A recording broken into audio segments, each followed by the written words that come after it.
A wise man once said, folks don't have to show up. They don't even have to like you. But you guys could have been 100 other places today, and you're here, and I'm grateful. Okay. Good afternoon. Again, I'm Ed Watkins. I want to thank the Saginaw Art Museum for this opportunity. That is Mike Cullough, President, CEO, Thor Rasmussen, Associate Director, guy out there in the camera, Ben Champagne, Assistant Curator, for their involvement in making this an outstanding exhibition. It's interesting, a couple of times, Marcia has seen most of this work. My wife, Marcia, I'll get to her in a minute, has seen a lot of this work happen in the studio. And Ben and Thor's efforts to hang this show, she walked in and she just was frozen. She paused, wow, took a breath, because the way they lit it, put it together, really touched her. And I want to thank them definitely for their efforts. But this is my wife, Marcia.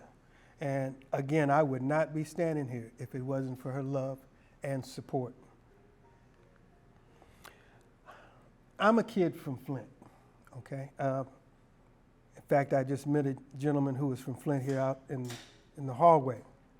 And I would like to take this time with you to share my artwork, to share my journey, to give you some insight as to why I do what I do. I've been blessed to enjoy some 50 years of being a working artist.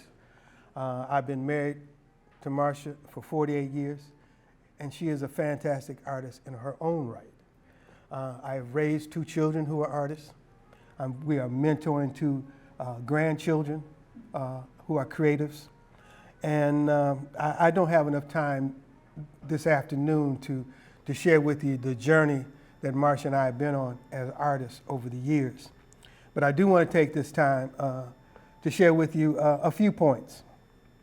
One, who influenced my journey as a black artist and a teacher, what affected my consciousness as a black man in America, and the thinking process behind the work you'll see in the gallery.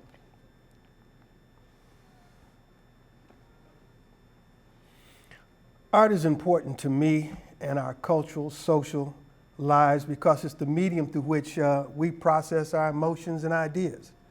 The artwork in the gallery was an opportunity for me to convey ideas and react to life. As you view the work in this exhibition, believe me, I have not always been as spiritual as it may appear.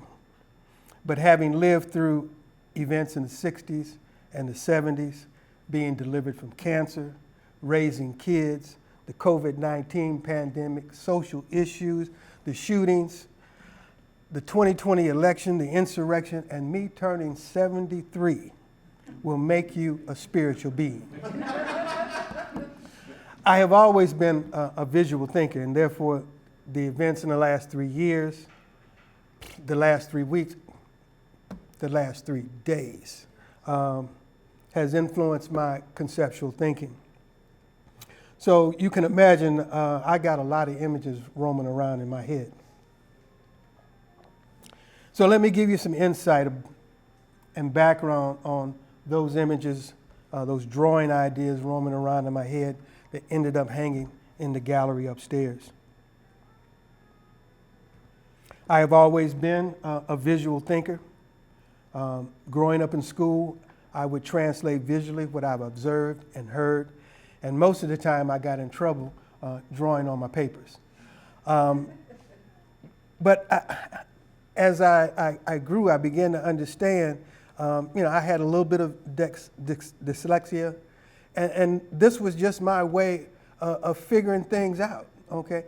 Teachers talking, I'm listening and moving too fast to take notes, so I'm scribbling pictures, okay? Why are you scribbling on your papers, call mom and dad, they fuss at me, but I was a visual learner, okay?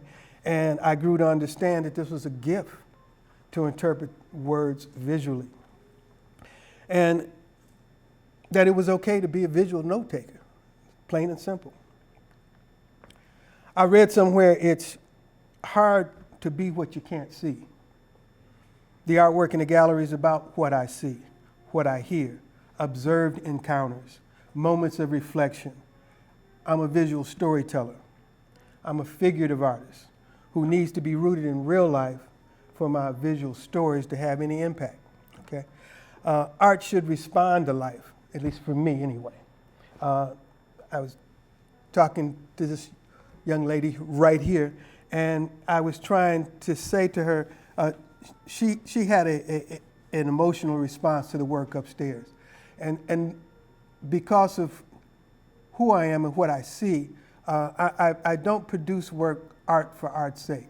You know, I'm trying to figure stuff out in my head. You know, I'm getting touched by something. I see something.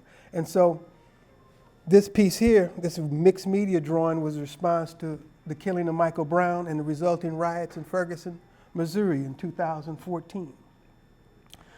If you are interested in the technique there, this is, when I say mixed media, I may use pastel pencil, pastel chalk, colored pencil. In fact, I'll get into it a little later. I'm also a printmaker. And so these printmaking ladies who kind of taught me a lot about printmaking one day was showing me how to do a monoprint. And, you know, they had just, you know, play with this ink on this plexiglass and mix it and then lay paper on it and run it through the press. Well, I did, and it didn't work for me. But what did work for me, because I'm a collage artist, his jacket is collage. It's the monoprint that I created, okay? And I cut it up and used it for his jacket, and then I also drew on top of it. So that's a little bit of what I mean when I say mixed medium. At the beginning of 2020, the pandemic brought everything in the world to a halt. And I'm in my studio trying to transition my college visual art classes that I was teaching to online learning. Now, I was teaching illustration. That wasn't an easy task, okay, because you need to be one-on-one with students, but nonetheless, there I was. In addition to that, I'm listening and seeing all this stuff on TV that's going on around me in the country, and I'm sitting there thinking, you know, I can't sit here and watch TV coverage all day and be mad all night. Okay, so the artwork sometimes is about my faith, identity, about social issues, racial divides, reactions to shootings, politics, and in this case, Black Lives Matter. This drawing was inspired by Black Lives Matter march, Detroit Will Breathe, in March of 2020, organized by Tristan Taylor. Now, what's interesting, and I'll talk about my teaching background, the photo inspiration was from a former photo student of mine who shoots for the Detroit Free Press, Ryan Gaza. I saw the piece, and I called Ryan. I said, Ryan, you got to let me use a little piece of this piece, and it's Tristan's gesture, his feeling about what was going on. And when you see the piece up in the gallery, you'll see there's a lot more to it. But because of the pandemic, I couldn't physically get involved with the protests, so therefore the question became, what can I do? How can I get involved? Well, these illustrative responses mentally got me through 2020, 21, and 22. The work helped me to manage the isolation and my sanity, okay? I'm here today because of grace, mercy, and the gift to make things visual. Some of you may not have seen this movie, but I believe it was School Days, and there's a scene at the end. Lauren Fishburne comes out of the dorm, and he runs to the middle of the quad, and he just screams, "Wake up!" Okay, and so that piece was inspired by that, because in another protest, I saw this young lady was photographed with this scream, like, "Wake up, everybody!" You know, I mean, a lot of stuff is going on, and we can't sleep through this. So I have always been a figurative artist, meaning I use the human figure as my subject in my work. And again, this afternoon I want to share with you observational work that's been inspired by the distinctive spiritual nature of my African American experience thus far. It's about images that I emerge from what I hear, from what I've observed, and from teaching young artists. And it is these encounters with life that drive me to develop and create these subjective images on paper. I would like to think the complexity of the work is not in the technique, as I mentioned earlier, but the ideas behind them. I'm simply trying to speak in my own creative voice. Some people miss the message in the artwork because they're too busy looking at the materials and the technique that the artist is using. So let's talk about the ideas behind the work, the visual content. How do I get from idea to finished artwork? Again, when I see a moment, I hear something that I want to creatively respond to, I start doodling.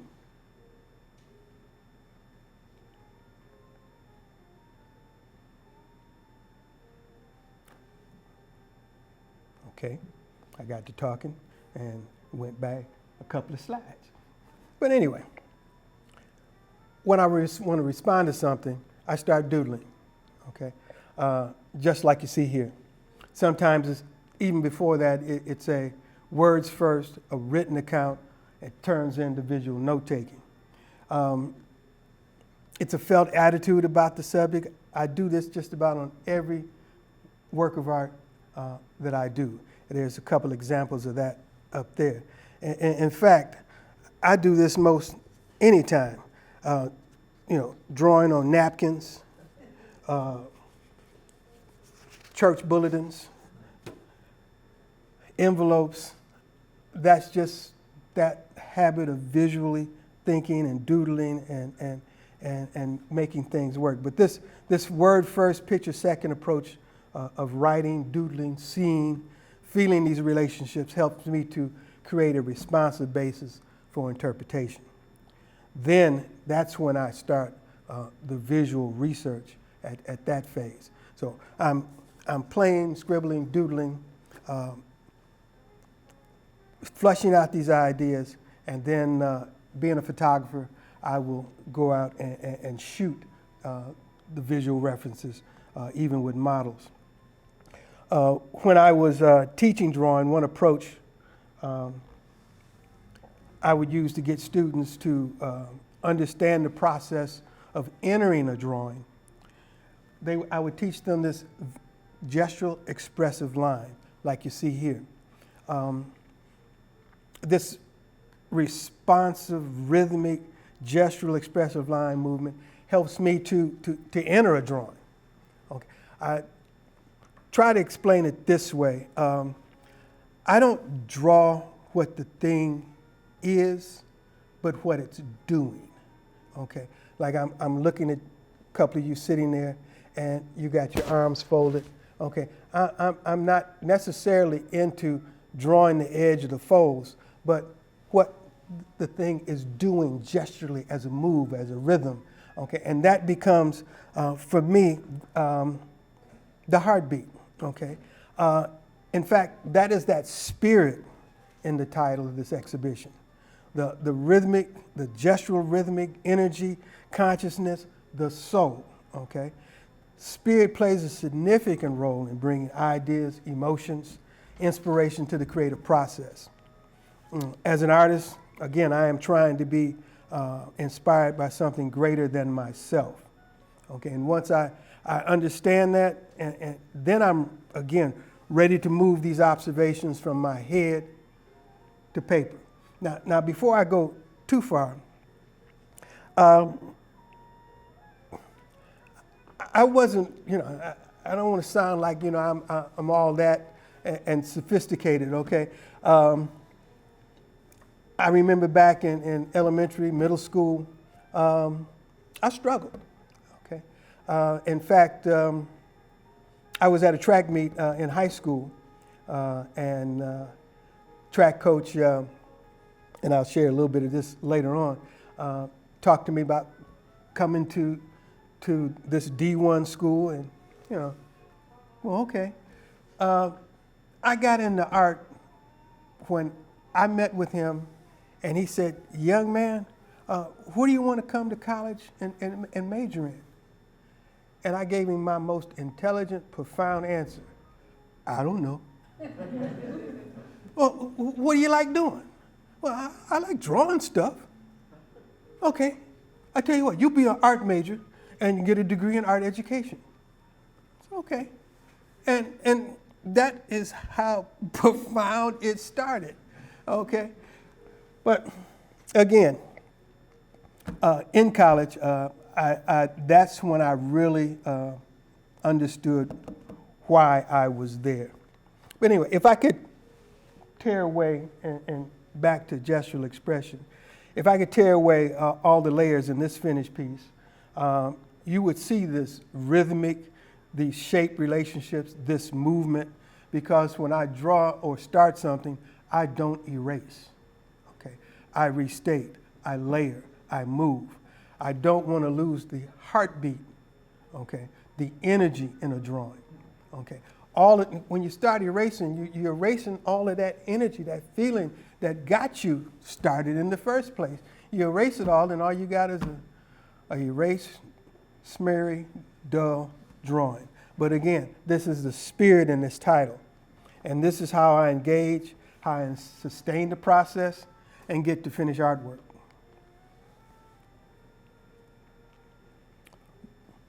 Someone once asked me, how did you start drawing? And I grew up in a unique school. In Flint, Michigan, Clark School just happened to be nestled in the middle of an all-black neighborhood. And about 70% of the teachers were African American or black. And they, some days I thought they was pretty ruthless, okay? But they were there with a passion and a commitment. And I learned how, I started drawing and trying to answer this question this lady gave me in the 4th grade. One of my first mentors, John Nash, and obviously you wouldn't know, he's art teacher in Flint and became an art coordinator. And this kid next to me, Daryl Jackson, we were in the Cowboys and Indians. And man, he can draw a horse that's galloping and a cowboy swinging a rope and all that. And I'm steady looking at it, and I keep asking Daryl every day, man, show me how to draw, show me how to. No, man, no. And so Mr. Nash saw that and said, Daryl, teach him how to draw a horse. And man, I was drawing horses and cowboys and Indians like you wouldn't believe after that. But that was the beginning of it, okay? I didn't realize it at the time, but that was the beginning of it. So anyway, the more I thought about it, okay, the more I realized it was also the events in my life that motivated me to be creative, okay, to respond to things on paper. You see, I'm a product of the 60s. And if you anywhere near my age, there's a lot of things going on in the 60s, okay? So I'm an accumulation of my experiences in America, and it's reflected in the landscape of the work that I produce. I use my work as research to construct meaning and understanding for myself, and maybe in some naive way, play that back to you, the audience, that you might be able to experience what I was thinking and doing. I have always desired to make my African American, my black experience, the center of my artwork. And that was just important to me. I grew up in Flint. Again, like I said, during the 60s and 70s, and my parents taught us to be proud of who we are, that life isn't fair. And if you want something different, then sitting around on the sidelines wasn't an option. And I bet Stephanie understands that too. I mean, we had a unique neighborhood. We took care of each other, okay? We shared, and our parents were involved. In 1963, my family, we walked with thousands in the Walk to Freedom in Detroit, led by Dr. Martin Luther King. We witnessed the March on Washington. We saw images of Birmingham church bombings in '63. God, I can still remember Emmett Till on the cover of Jet magazine, okay? And so whether I was consciously getting that, subconsciously, that was imprinted into my psyche, my thoughts. But anyway, our parents got us involved in 1967 open housing protest in Flint. This was a 10-day sleep-in on the lawn of City Hall. The open housing ordinance was voted on and narrowly passed in Flint in February of 1968. Now you may not, okay, open housing, all right. The backdrop of that was they was about to plow a highway through the middle of our neighborhood, okay, to make I-69 bypass. And so we're talking hundreds of families. Our neighborhood was almost self-sufficient. We're talking grocery stores, cleaners, gas stations, you name it. They're going to plow right through it. And because of the times, you know, it was restricted as to where we could relocate. So the passing of the open housing ordinance was critical, okay? So again, these were things that influenced my thinking about who I was.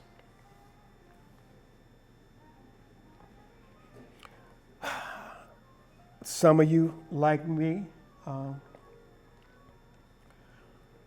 the 60s was the beginning of the Black Power movement, okay? In high school, that was the time of the Detroit riots, the assassination of Dr. Martin Luther King, Malcolm X, and for me, Tommy Smith and John Carlos, black glove and raised fist at the '68 Olympics, Vietnam. These things changed my perspective on life forever and eventually influenced my artwork. So when you look at my work sometimes, you will see these influences. But again, those were some serious times in America, and the music and the arts reflected it. Again, this track coach asked this young guy who had no clue what was he going to major in college, and I didn't know. I really didn't know. I was a quiet kid, you know, okay? At least I think I was anyway. I wasn't loud and outgoing. But it was in college in '68 that I discovered my passion for creating art and wanting to be an artist and a teacher. I was part of Bowling Green State University's Black Student Union. And the more I matured and discovered who I was, the more I wanted to be a successful visual artist, photographer, and teacher. Now I'm going to slide over here and point something out. You know, this is sort of, you know, I'm not even embarrassed to say this, but these two people right here, that's my wife, Marcia, of 48 years. I was going across campus one day, and I saw this young lady come out of the freshman dorm. And, you know, she may have another story, I don't know. But she had her, she had what looked like a portfolio, okay? And Marcia was a dresser. She had a little hat on, brown hot pants outfit with boots. And I'm going, okay. And so I followed her. No, I wasn't stalking, but I did follow her all the way across campus. And she went into the art building. And I said, oh, no, she can't be an art major, can she? And it just so happens I went in there, and she was in her drawing class. And, I pursued her until she finally gave me 5 minutes of her time. Okay. But that's how I met her. And well, I also met her, she also has the distinct honor of being one of the first black cheerleaders at Bowling Green State University. And one of the first times I really saw her, I'm going across campus and I see this black girl shoot by, dives in the air, does a back handspring, 3 or 4 back handsprings, one no hands planted it. I said, whoa. So cheerleading coach came over. Oh, you must be here for male tryouts for cheerleading. Boom, yes I am. And so I ended up catching her doing football games. But that was our college time, and I think a lot of that keeps us tied together now, okay? But again, it wasn't all like that.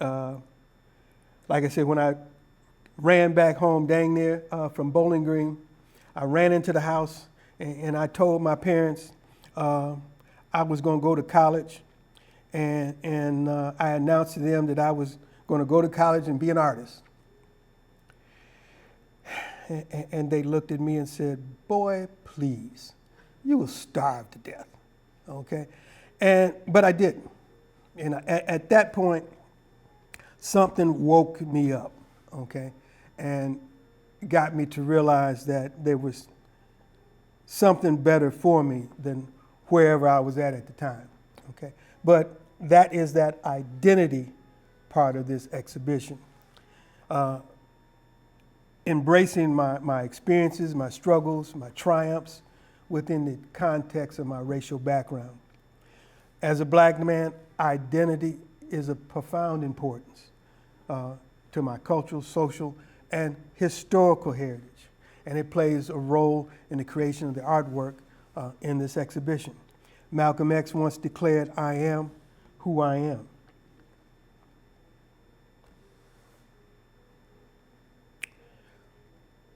Creative influences.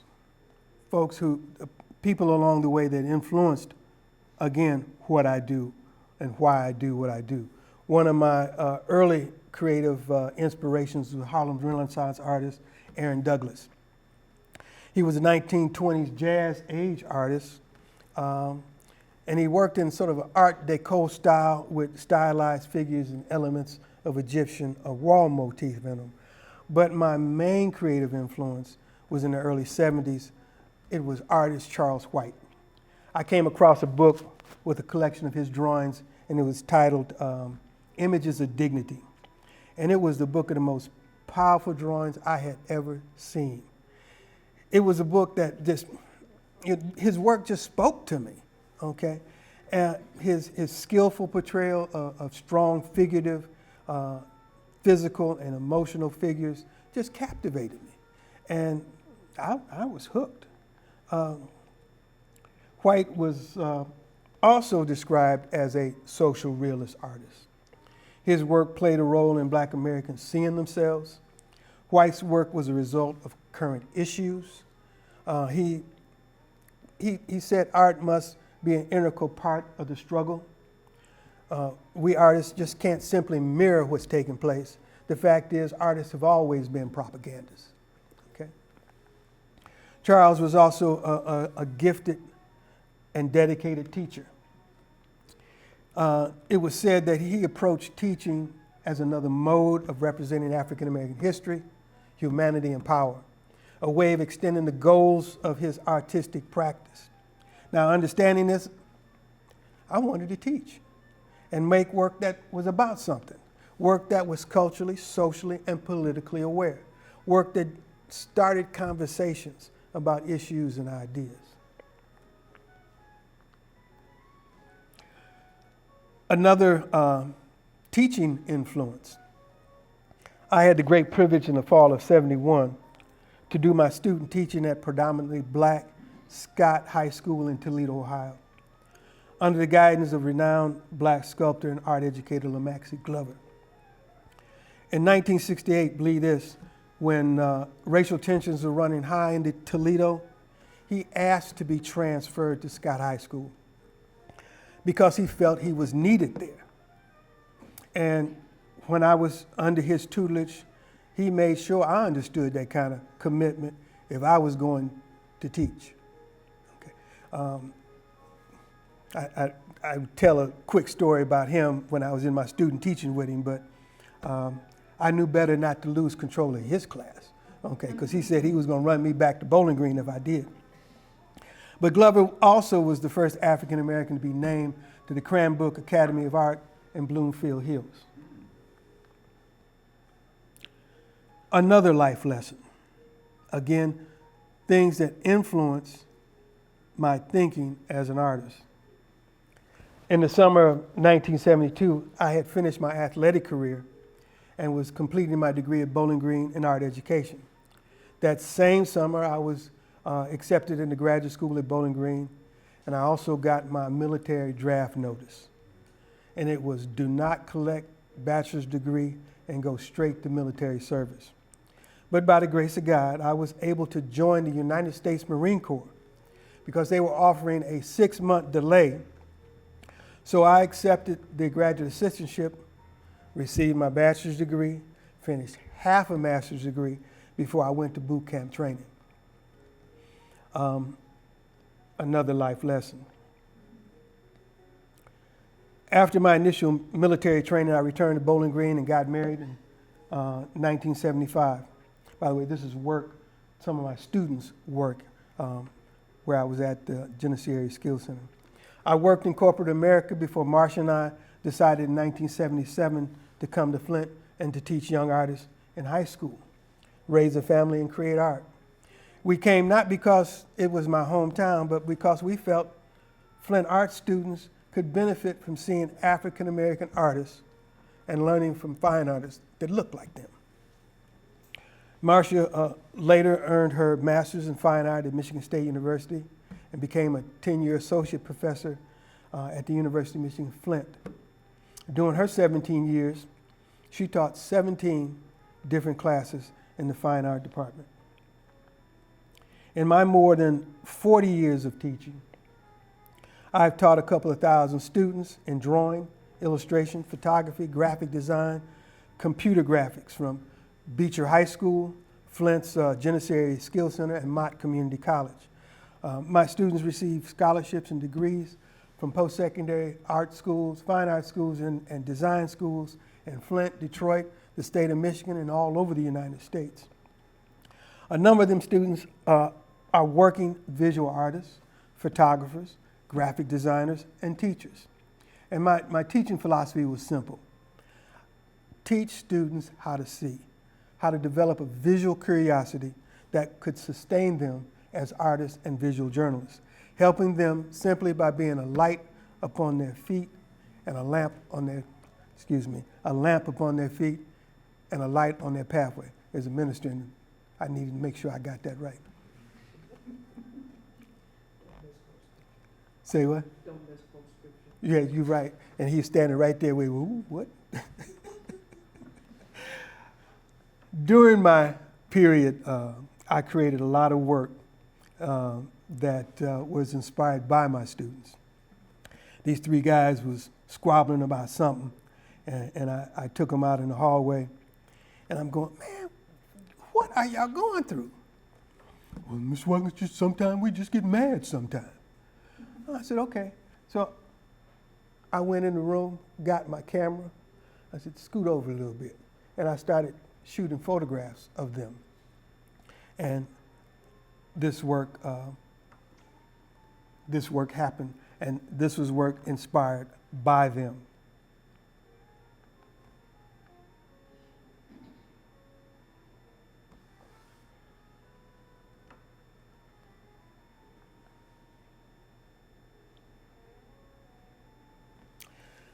In the 1980s and early 90s, I worked as a freelance illustrator and graphic designer. Working at a Korean technical school, I had to demonstrate for myself and for some onlookers that I could walk the walk. And so during that period of time, I did design work for, and you may know some of these places, the Sloan Museum, the Flint Institute of Art, University of Michigan Flint Theater Department, the City of Flint. I even designed and created a 10-foot by 28-foot dental health exhibit at the Sloan Museum.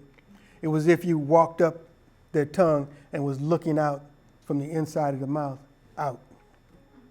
And I actually also, and I don't know if they still have it, I also had learned how to airbrush a light box of 4 portraits. It had to look realistic with the light off, and when you turn the light on to illuminate it, it looked realistic. And man, thank God my lungs are fine, but it was some serious ink that was needed to create that piece. But, I needed, I'm teaching students how to earn a living as an artist and designer. So I needed to be out there doing the same thing, okay? If I can't do it, I'm sitting there going to explain to them how they can do it. In addition to teaching, there was a period from 1994 to 2000, I worked as an editorial illustrator. I would go to school, I'd get out of Skill Center about 2 o'clock, and then I'd head to the Flint Journal to be there by 4. I was a part-time editorial illustrator and page designer. And during that time, I probably created some over 400 graphics and illustrations for print. That might be an exhibition one day too.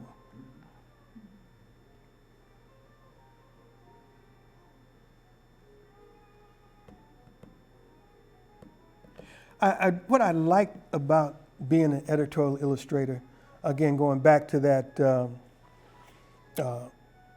being a visual thinker, I would walk in and they would hand me a story. And they'd either tell me, we need this in 2 hours or 4 hours, or maybe by tomorrow, okay? And I had to read, I had to digest what this writer was trying to say and try to come up with something visually to interpret it. And I think my background as a visual thinker and problem solver helped me to get through all of that. I thoroughly enjoyed it, believe me.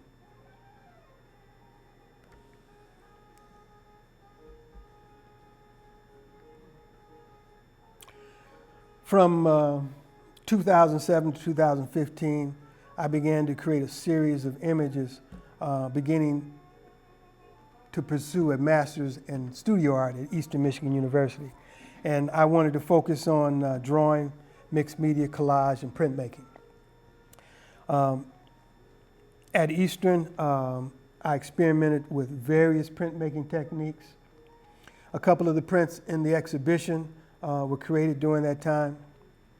Again, these traditional fine art prints were created by just directly drawing on a plate or surface, inking them by hand, and hand pulling them through a rolling press. Now, I settled on waterless litho and polyester plate litho because they were non-toxic printing methods. And they were also a natural extension to me drawing on paper. So the 2 pieces up in the gallery are done on polyester plates. And if you're not familiar with printmaking, you're generally drawing or creating something on a surface, whether it's a metal plate or a wood cut. In the case of a polyester plate, it's kind of a translucent material. And you can literally draw on it with ballpoint pens, ink, washes, and really create something just like you would on paper. Then you end up putting it in the oven and baking it for 10 minutes, add a few things to help set it, and it works on the principle of oil and water don't mix. So you have to be pretty coordinated to do this, because you have to wipe this place with water, roll ink on it, and before it dries, wipe it with water again, roll, wipe it with water, building up the ink. Once you finally get it to a point you think you got enough density, then you take it to the press, and then you wipe and roll all over again. So it was, but I like it because creating the work on there is like drawing on paper.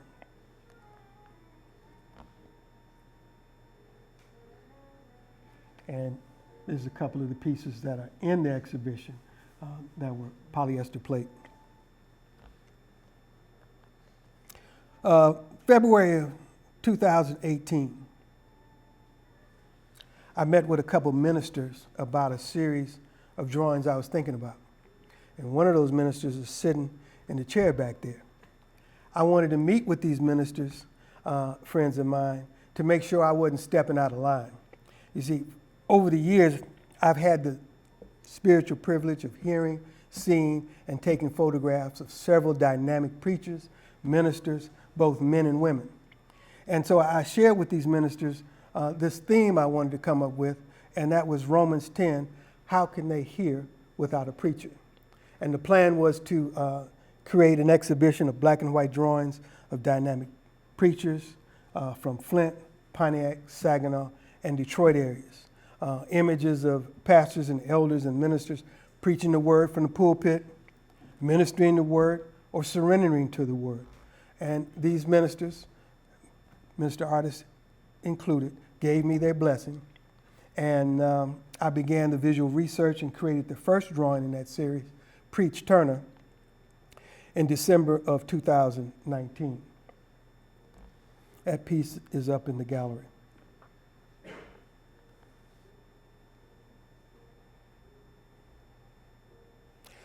So, faith in this exhibition title plays a role in guiding my visual decisions, being able to let the artwork just organically evolve.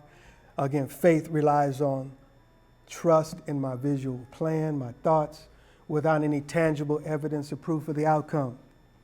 My spiritual faith also finds it depicting religious figures, stories, symbols in my artwork. This particular piece here, Pastor Chapman, he was, just quickly without going through a lot, he was trying to tell the story of the centurion who came to Jesus and wanted him to heal his servant, but he felt he wasn't worthy for Jesus to come to his home and do it. And Jesus basically said, by your faith, he will be healed. Okay, and he was taken by the fact that this centurion had so much faith that he had enough faith that he knew Jesus could heal him and not be present to do it. And so that hit me, and his theme was the centurion wanted Jesus to match the audio to the video, and that was his theme. So again, you will find that you'll see my efforts to communicate my understanding of faith, my spirit, maybe the spiritual journey that I'm on. I leaned on, and I'm still leaning on this series to get me through ever since.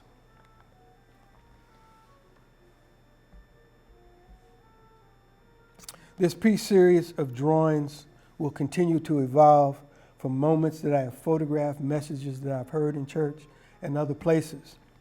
God knows I'm no theologian, but I am the person sitting in the pews on Sunday. I'm the usher at the door.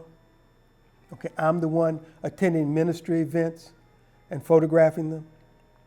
Okay, I'm the one searching to understand it all.